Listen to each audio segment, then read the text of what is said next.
Shao Kahn created us as well.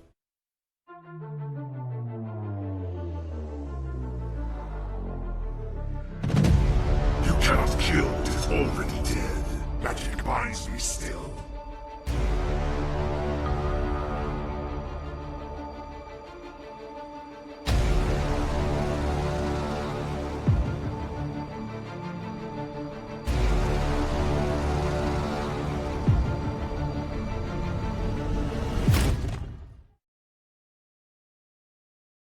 Hi guys, welcome back to the channel and to another MK Mobile character review.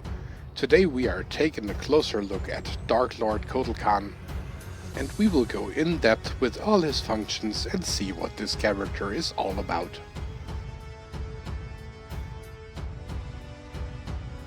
Dark Lord Kotal Kahn is part of the Outworld class and his passive is called Ashtec Bodyguard.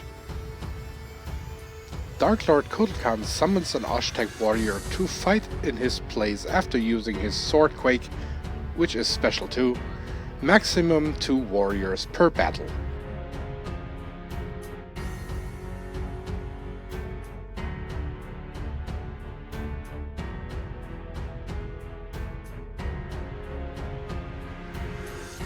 Dark Lord Kotal Kahn started his journey in the MKX mobile days and was maxed out with Fusion 7. Later the bar was raised to Fusion 10 and leveled 60. As a challenge character you can unlock him via the challenge pack, of course via the challenges as well, and he's also available in his very own challenge event starter pack.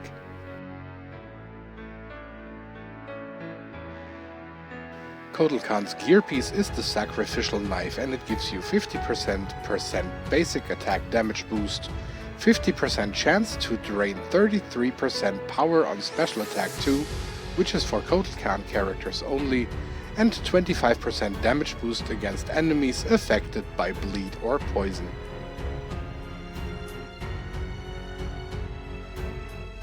In terms of his Feats of Strength, he will have to win 200 matches in challenge mode to unlock his rune. For the victory stances he will have to win 750 matches in faction wars.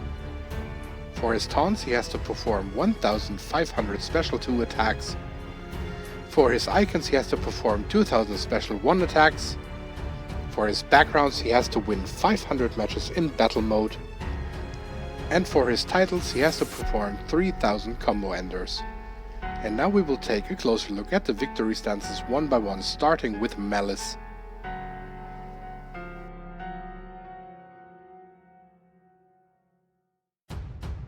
Next up we have Gun Show.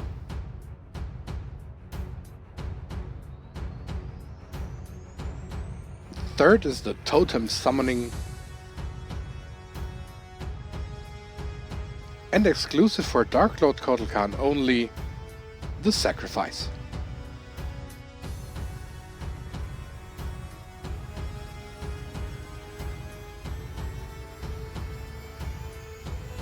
And on your victory screen it will look like this.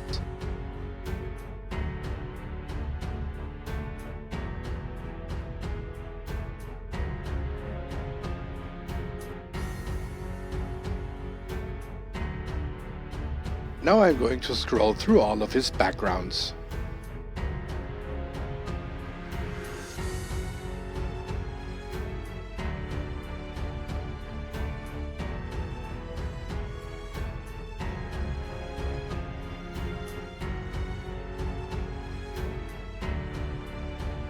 Next up we have the icons.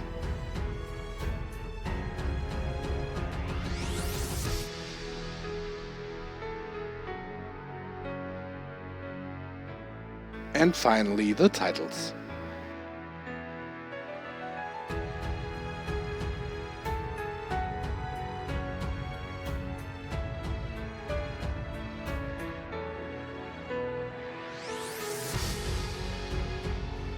Dark Lord Kotal Kahn has 2 kinds of combo enders. The first one is a high overhead, knocking the opponent down to the ground.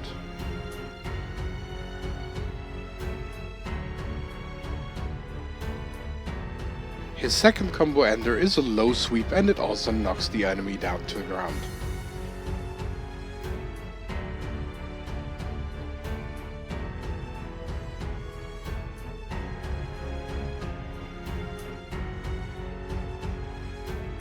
His special 1 attack is called the Buzzsaw, and it has a bleed effect tied to it. This attack is unblockable, but you have to be close enough to the opponent, otherwise this attack may whiff. Dark Lord Kotal Kahn's special 1 attack is also capable of knocking out your opponent.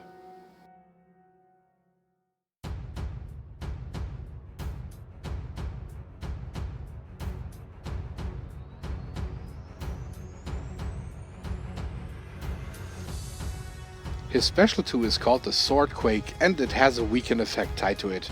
On top, the first 2 times of the use in a battle, it will call an Ashtec Warrior, who has power drain function on special 1. The Ashtec Warrior is unfortunately not very strong, but he is excellent to absorb X-rays or just take the hit instead of Kotal Kahn. After the Ashtec Bodyguard is used twice, then the special 2 attack will just have the weaken effect and of course will deal the appropriate amount of damage.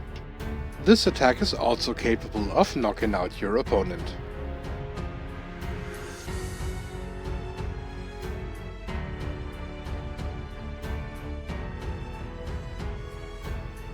His X-ray is called the Sunburn, and it also has a weaken effect tied to it.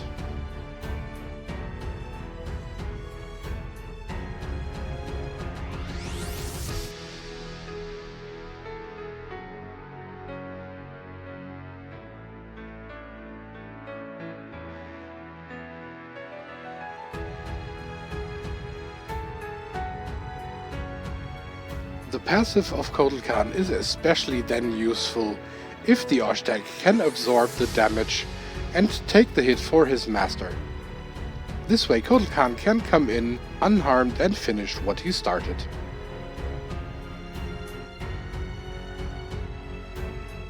In terms of gear, it wasn't that hard. My first choice would be the Sacrificial Knife, which is Kotal Kahn's gear piece anyway.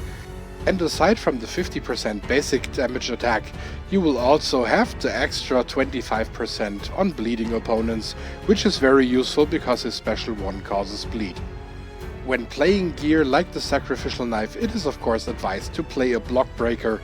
In this case then you would have to use the Vial of Infinite Blood, which also causes bleed, which then also amplifies the damage of the Sacrificial Knife. If you rather focus completely on special 1 attack use, then I would recommend you to use the Devastator. This gear piece will boost the special attack damage by 50%, and it can also be nicely combined with the Vial of Infinite Blood to still have the block breaker on your basic attacks.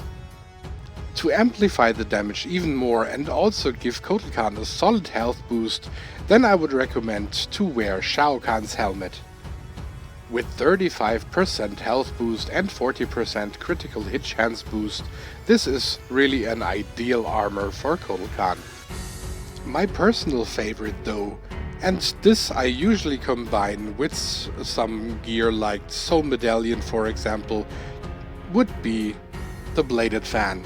It does not only give block breaker on basic attacks, but also gives him the chance to heal while using the special 1s, and since special 1 attacks are unblockable, the heal chance is always there.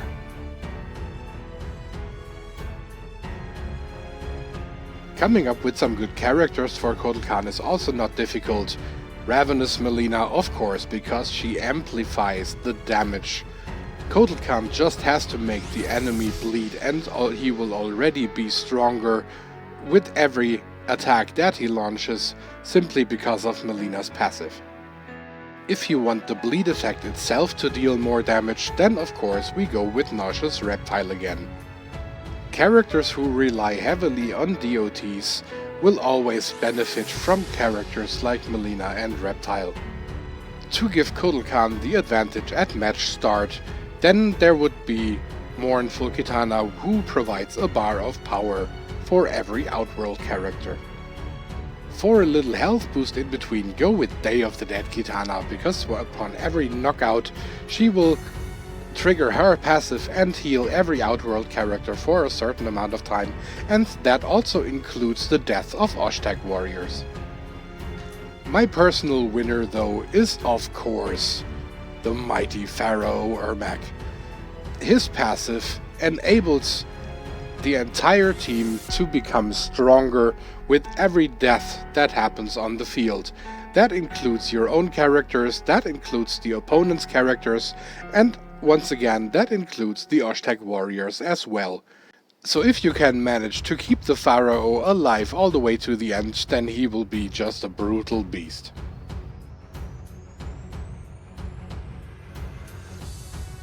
There is always a lot of fun to be had if you're playing Dark Lord Kotal Kahn, especially when you play them in appropriate teams, usually together with other Outworld characters. For the most part, it is absolutely enough to just focus on his special 1 attacks, but in case there is like a dangerous situation, may it be like a special 2 or the X-ray, then you just call for the Ashtec Warrior to step in and either power drain or take the full damage. For example, it makes more sense to let the Ashtec absorb the entire X-ray instead of power draining it and leaving the opponent left with a special 2, because they could decide to go for 2 special 1 attacks, which usually kills the Ashtec in the first attempt, and then the second one would end up on Kotal Kahn. So rather let the Ashtec take the full damage, and Kotal Kahn can continue the match with a powerless opponent. It is very useful that you also can tag the Ashtec out if you don't want to use him anymore, although unfortunately you have to wait the normal build-up time of usual tag-outs. But this duration can also be shortened by just putting Assassin Jade in your team. All in all, Kotal Kahn may not be the best or strongest character, but he's definitely a lot of fun to play. And that brings us to the pros and cons, and my first pro is the unblockable special 1, which also causes bleed, so let's just combine these 2 perks. Sometimes you can go through entire faction wars battle just wreaking havoc with his special 1 attack. Always unblockable, you just have to be careful to not unleash it on opponents who heal from bleed effects. My third pro is that his passive is quite useful, as I already explained. Once there is a character with an X-ray and you are lucky enough to have a special 2 ready, just tag in Kotal Kahn, unleash the special 2, don't care if the opponent blocks or not. The Ashtec will then jump in and take the hit for his master. So then let's get to the negatives, and I don't really have much here. I'm not really a big fan of his design, but I don't mind it either. Dark Lord Kotal Kahn may feel a little bit stiff in his gameplay, but that's a problem with all Kotal Kahn characters. After all, he's considered to be one of the brawlers. The only thing that I really would like to see changed is that we could control the passive if we want it to kick in, or if we rather want to save the Ashtec bodyguard for a later situation, because when you don't have really a threat going on, then you don't need the Ashtec bodyguard, so you cannot use the special 2, otherwise you would waste it. A simple choice, bodyguard assist yes or no, would already solve that problem. So then it's time for the rating, and I would give Kotal Kahn, in his Dark Lord variation, a 7 out of 10. He's a good challenge character, he is fun to play, but he is not the best character in the game, and we have to be honest here. But I absolutely don't mind to have this guy in my collection. Well, that was it already for today. We reached the end of this video, and once again I thank you all for tuning in again. I also hope that you enjoyed the little style change at the beginning of the video, because this will be something you will see now moving on forward. So then please stay safe and healthy, and I will see you guys with the next video very soon. But until then, Casey over and out for today. Thank you for watching, Lord Realia. If you enjoyed the slaughter and the bloodshed, you can support the channel by clicking on the like button. You can also click on one of the 2 videos presented by Baraka here. Also make sure that you are subscribed and click the bell notification icon to be notified upon new uploads. You all know the drill. Wound not kill, have a good one, and see you next time.